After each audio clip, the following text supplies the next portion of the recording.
I need to tell my community and those families who are waiting, this will be a rough week. Primary search continues, and we remain hopeful every foot, every mile, every bend of the river. Our work continues. Tonight's big story breakdown is flooding relief as Texas communities deal with the fallout of catastrophic flooding. Oklahomans are on the ground to lend a hand any way they can. As rescue crews desperately search for survivors, we know at least 104 people have died. Most of the deaths were in Kirk County, where officials say they have found the bodies of 84 people, including 28 children. Authorities say 10 campers and 1 counselor from Camp Mystic are still unaccounted for. While operators of the all-girls summer camp announced 27 campers and counselors died in the floods, officials say the heart of Texas is broken. The children, the little girls who were lost at Camp Mystic. That's every parent's nightmare. Every mom and dad. Last week, we were picking up our daughter from camp here in Hunt. Our girls have gone to camp here for a decade. Authorities say the flooding event is unprecedented, and so are search and rescue efforts. The terrain is tricky for crews, the water is dangerous, and the risk of more flooding is still high with more rain on the way. There have been roughly 850 high water rescues since the flooding event began. Among those assisting with the search and rescue operations is Oklahoma's Task Force 1. This includes members from the Oklahoma City, Yukon, and Norman fire departments. Task force responded down here with a swiftwater asset late Saturday evening. We checked into the incident on Sunday morning early.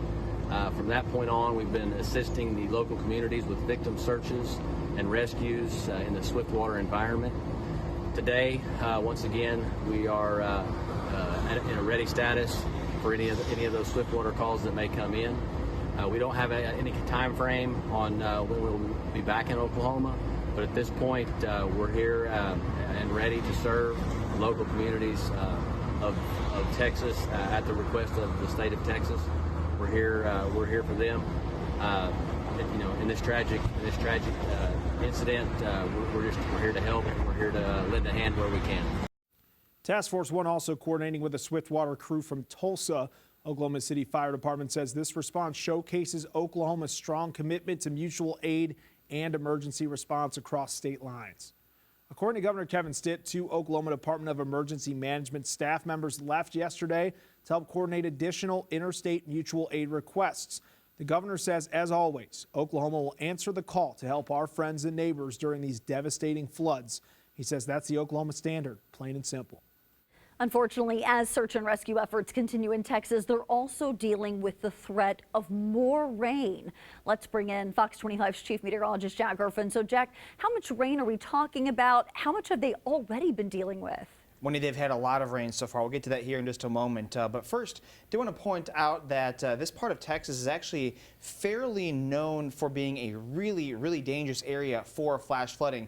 As we pull up our graphics, you'll see that what this is a flood heat map. And what this is showing is just the dots that are on there, the little black dots, that is where you have a deadly flash flooding incident. And then around there, the more likelihood of that's to occur, you've got the colors that surround it. And you can actually see that the brightest colors is actually right in the Texas Hill Country there because it's just right close to the Gulf of Mexico, but it's also very arid land within that part of Texas. And you also have the topography that remains very difficult as everything's got to run off into rivers. And it just ends up being basically what we are calling now a flood alley, basically, where it's just more and more likely to occur within that part of the state. Just a tremendous amount of rain has fallen within that part of the state recently. Here we go with our amounts, and you can see radar estimated amounts have come in anywhere from around 10 inches to 24 plus inches worth of rain, and we had to make sure that we used a 7-day total just to account for everything. But most of this rain actually fell within just a super short amount of time. In fact, most of the rain actually fell within a 12-hour period. So it was an extremely heavy rainfall event that occurred because it's the same air mass that we have in place over our area. It's extremely humid.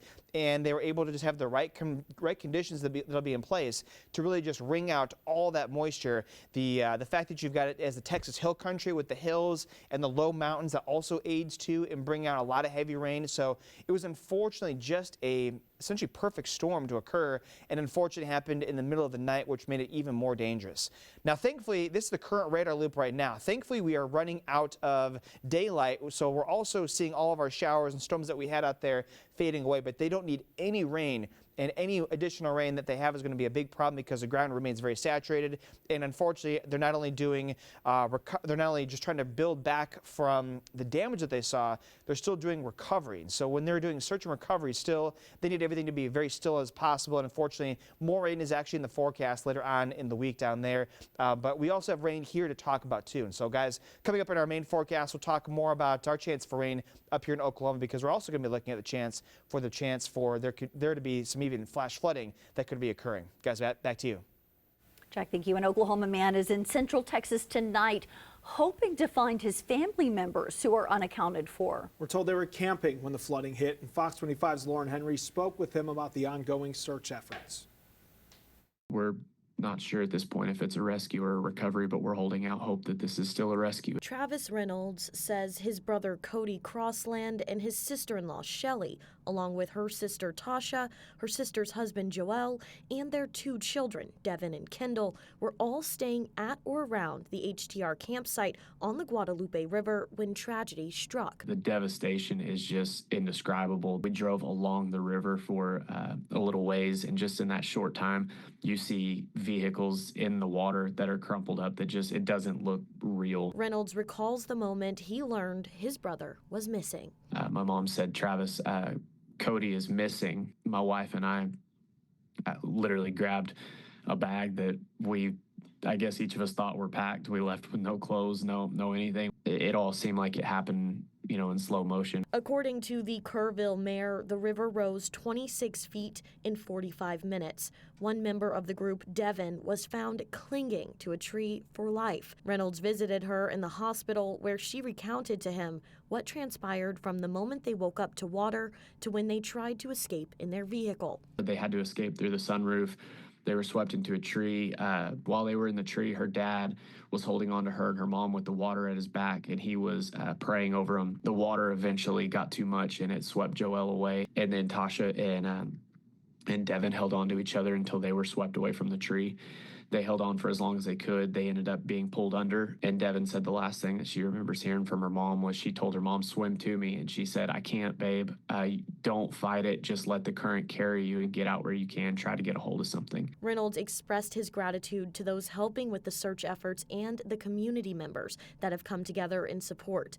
But with more rain on the way, the search becomes more complicated. Last night, they had to evacuate because there was more water on the way. We personally have family that's assisting in the search and rescue efforts and recovery efforts, and just trying to look under every rock and log and in every vehicle and every home and just try to find anybody, in particular, our family, but we want everybody's relatives and loved ones to make it home. Lauren Reynolds says he learned this evening Joe's body has been recovered, but the search for the others is still ongoing. He says he will not quit until they're found.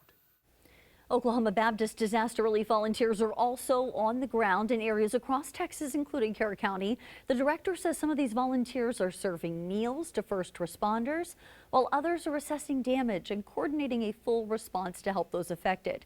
According to the organization, their mud out and flood recover teams have been requested. The first team will be leaving tomorrow, and they'll have other teams building to go over and serve over the next several weeks. In light of the situation in Texas, we're looking into our state's flooding sensors. Fox 25's Tanya Motorzitsky walks us through how tracking this data can help keep families safe.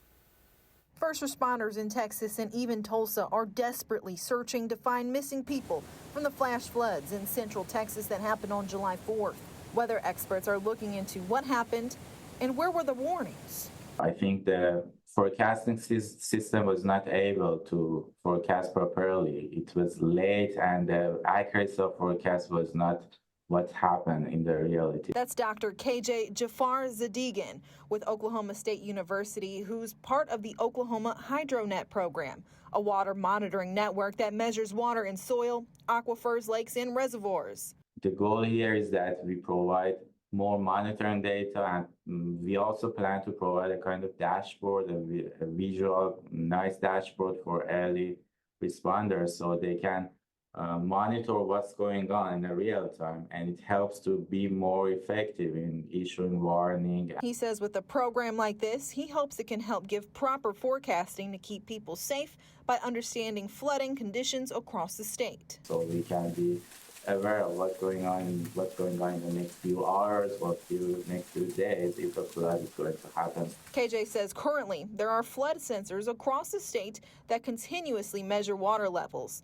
The project is working on an online database to serve as a communication system for the public and water managers. In 2019, there was severe flash flooding in Tulsa. And we also had a lot of river flooding that occurred from rain that fell across a wide area of southern Kansas and northern Oklahoma. So this was a situation where we had heavy rain a good distance away that caused flooding here in Tulsa. Nicole McGavick with the National Weather Service in Tulsa is reminding people to be weather aware by using wireless alerts on cell phones, NOAA weather radio apps on your phone, and sign up for any local phone systems in place. And if you're near any water or in low-lying areas when flash flood happens, immediately start moving to high ground. Tanya Motorzitsky, Fox 25 News. We're also learning the plans to expand and add more sensors across the state. And that was your big story breakdown. You can stay up to date on the search and rescue efforts in Texas on OKCFox.com. Plus, check out all of our previous big story breakdowns on our YouTube page. Scan the QR code on your screen or search OKC Fox.